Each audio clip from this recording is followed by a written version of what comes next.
Diciembre 12. Una fecha que se grabará a fuego en la memoria de la televisión española, marcando no solo el final de un año, sino el principio del fin para un imperio de apariencias. Kiko Matamoros, el coloso inquebrantable, el último bastión de la cordura en un océano de despropósitos, ha abandonado el barco. Su partida no es un simple adiós, es un mazazo demoledor que resuena en los pasillos de una cadena que, lentamente, se desmorona bajo el peso de sus propias contradicciones. Durante años, Matamoros fue una figura central, un pilar controvertido pero esencial en el vertiginoso mundo de No Somos Nadie, el programa que alguna vez dictó la agenda del corazón. Su presencia, tan magnética como polarizante, lo convirtió en una voz que, aunque a menudo estridente, siempre prometía una perspectiva sin filtros. Era el gladiador en la arena, el estratega sagaz que, a pesar de las batallas campales, mantenía una extraña coherencia en el caos que lo rodeaba. Sin embargo, la esencia misma de ese show se había desdibujado, transformándose de un ágora de debate en un circo de 3 pistas, donde la razón rara vez encontraba asiento. La tensión venía acumulándose, un veneno lento que corroyó las entrañas del programa. Cada jornada era una nueva confrontación, un nuevo zarpazo verbal entre Kiko Matamoros y las figuras que, poco a poco, habían secuestrado la narrativa del espacio. María Patiño, con sus acusaciones de machismo, y Carlota Corredera, erigida en juez y parte de cada moralidad, orquestaban un frente incesante. El aire se volvía irrespirable, cargado de reproches que iban más allá del debate televisivo para tocar la fibra más íntima de la dignidad personal. Antes de sumergirnos más profundo en este torbellino de traiciones y renuncias, si aún no lo has hecho, te invito a unirte a nuestra comunidad. Suscríbete a Olor a Farándula y activa la campanita para no perderte ninguna revelación, porque lo que estás a punto de escuchar no es solo una crónica, es la disección de un fenómeno que marcó una era. La verdad, como siempre, tiene múltiples caras y es nuestro deber explorarlas todas. Matamoros era el disidente en una corte de monarcas absolutos, un rey sin corona que se negaba a doblegar la rodilla ante la nueva ortodoxia impuesta. Mientras las voces imperantes dictaban lo que era políticamente correcto, Kiko insistía en la autonomía del pensamiento, un pecado capital en un entorno donde la uniformidad de opinión se había convertido en dogma. La atmósfera de aquel plató, otrora vibrante, se había transformado en un campo minado para cualquiera que osara disentir, un lugar donde el debate sano mutó en una caza de brujas para el que no comulgara con las consignas preestablecidas. Observábamos cómo su rostro, curtido por 1000 batallas, reflejaba una fatiga que iba más allá del cansancio físico. Era la extenuación del espíritu, la claudicación de un hombre que se negaba a ser un mero títere en una obra que había perdido todo su sentido. La lealtad al programa se desvanecía, sustituida por un creciente hastío ante la farsa que cada tarde se representaba en vivo y en directo. Los roces no eran incidentes aislados. Eran la manifestación de una profunda brecha ideológica y personal que hacía insostenible su permanencia. El hermano de Matamoros, protagonista de un reality que languidecía sin remedio, añadió otra capa de complejidad al drama. Las críticas internas, las pullas veladas y las desavenencias sobre la forma en que se trataban ciertos temas hicieron mella en la ya erosionada paciencia de Kiko. Se sentía atrapado en un laberinto sin salida, un peón en un tablero donde las reglas cambiaban constantemente para beneficiar a unos pocos y silenciar a otros. La incoherencia de los discursos y la doble moral manifiesta se habían convertido en la banda sonora de su día a día en un programa que ya no reconocía. Dime, ¿qué piensas tú de este drástico giro en la carrera de Kiko Matamoros? ¿Creíste, como muchos, que su marcha era inevitable dada la atmósfera que se respiraba en el programa?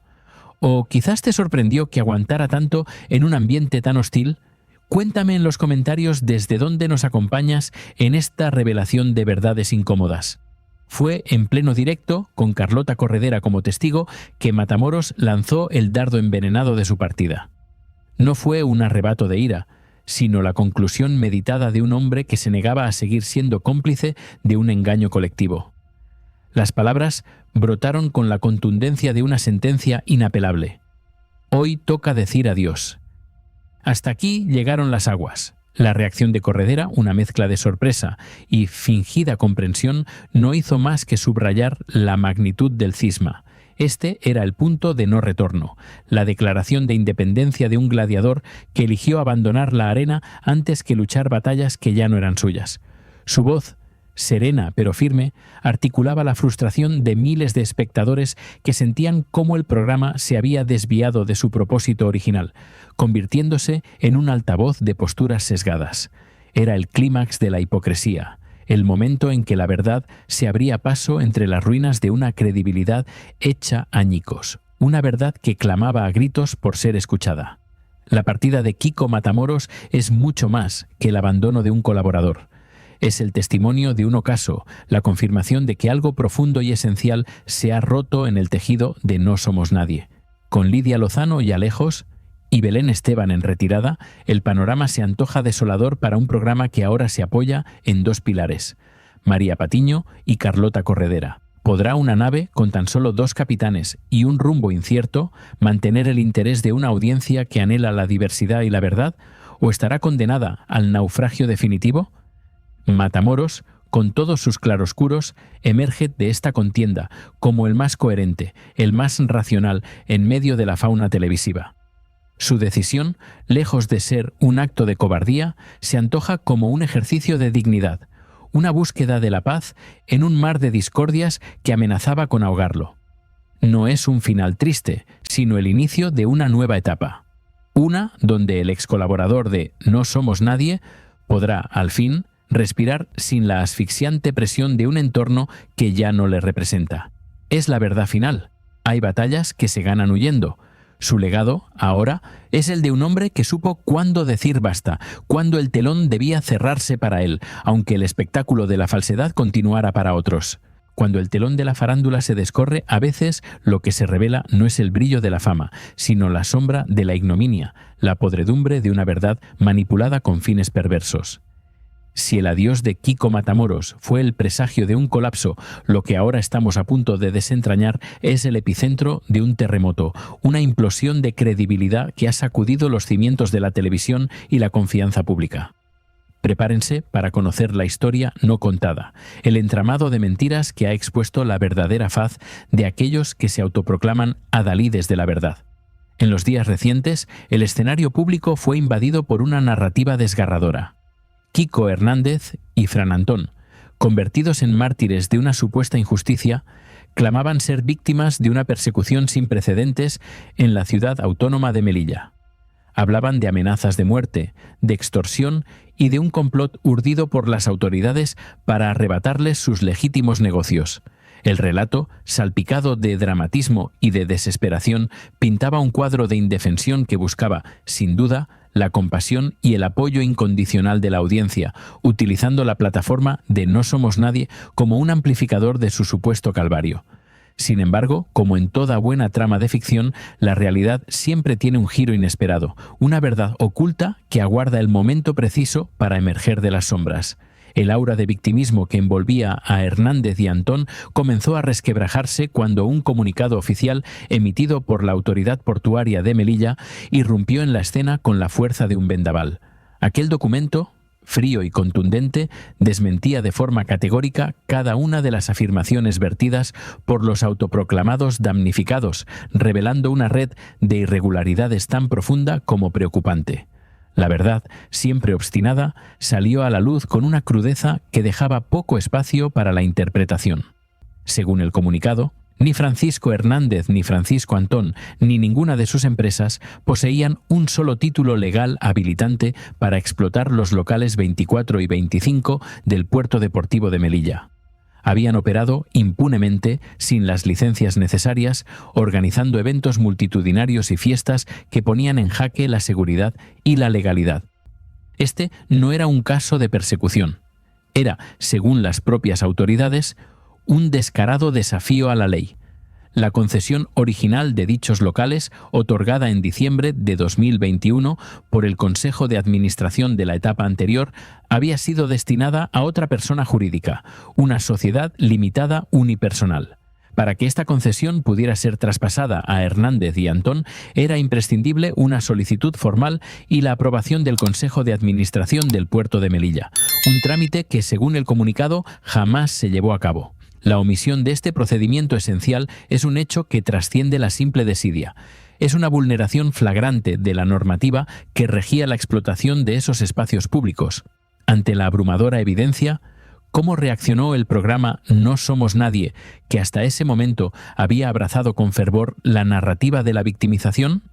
La atmósfera en el plató, antes un hervidero de indignación selectiva, se tornó en un silencio incómodo, un intento desesperado por maquillar la verdad que ya se extendía como la pólvora. De la acusación de sinvergüenzas lanzada contra las autoridades de Melilla pasaron a un elocuente mutismo, un intento de diluir la responsabilidad de quienes habían promovido una farsa tan descarada.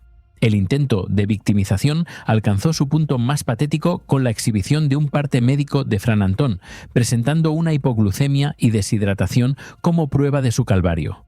Un cuadro médico que, a todas luces, parecía el resultado de un ayuno voluntario con fines mediáticos, lejos de la gravedad que se le quiso atribuir. La credibilidad de Kiko Hernández, ya de por sí erosionada por el infame episodio del cáncer de páncreas inventado, se desmoronó por completo. ¿Puede un hombre que ha fabricado una enfermedad terminal esperar ser creído cuando su amigo presenta una bajada de azúcar como prueba de una supuesta tortura? La actitud de Carlota Corredera en este sainete fue la de una defensora a ultranza de lo indefendible, una apóstol de la verdad que solo veía la parte de la historia que le convenía. Su ceguera selectiva, su negativa a reconocer la evidencia irrefutable de los comunicados oficiales no hizo más que poner de manifiesto la parcialidad y la agenda oculta que desde hace tiempo parece guiar los designios del programa. Un periodismo que se niega a informar sobre sentencias judiciales desfavorables a sus directivos o que omite hechos cruciales sobre sus colaboradores, deja de ser periodismo para convertirse en propaganda. La farsa era tan palpable, tan obscena, que hasta el propio Kiko Matamoros, aún en sus últimos días en el programa, intentó introducir un soplo de coherencia en el circo mediático. De manera sutil, casi subliminal, invitó a los damnificados a rellenar los papeles y a cumplir con la legalidad, dejando entrever la obviedad que el resto del programa se negaba hasta admitir. Su partida, en retrospectiva, se antoja no solo como una liberación personal, sino como un acto profético, un abandono justo antes de que la nave se hundiera por completo bajo el peso de sus propias mentiras. La televisión, que en teoría debería ser un espejo de la realidad, se había convertido en un distorsionador de la misma, un vehículo para amplificar narrativas falsas y desacreditar a quienes osaban desvelar la verdad. La complicidad del programa en este montaje, su defensa férrea de una ilegalidad manifiesta, ha asestado un golpe demoledor a lo que quedaba de su reputación. Ya no se trata de entretenimiento, sino de un despropósito, un acto de irresponsabilidad que socava la confianza del público en los medios de comunicación. La historia de Melilla es un recordatorio brutal de cómo, en el vertiginoso mundo de la farándula, la verdad es a menudo la primera víctima. Kiko Hernández, con su historial de engaños, y Fran Antón, en su desesperado intento de victimización, han dejado al descubierto la fragilidad de un imperio televisivo que se construyó sobre arenas movedizas. ¿Y quién paga el precio de esta farsa? Siempre el espectador, manipulado y engañado por aquellos que prometían informar y entretener. El telón ha caído, y con él la poca credibilidad que aún ostentaba No Somos Nadie. Este ha sido un viaje a las entrañas de la farsa televisiva, una disección de cómo la verdad se retuerce y se manipula en aras del espectáculo. Si estas revelaciones te han abierto los ojos, si valoras la honestidad en el periodismo y el análisis crítico de la farándula, te invito a unirte a nuestra creciente comunidad. Suscríbete a Olor a Farándula y activa la campanita. La verdad siempre sale a la luz y nosotros estamos aquí para desvelarla, una historia a la vez. No te pierdas las próximas revelaciones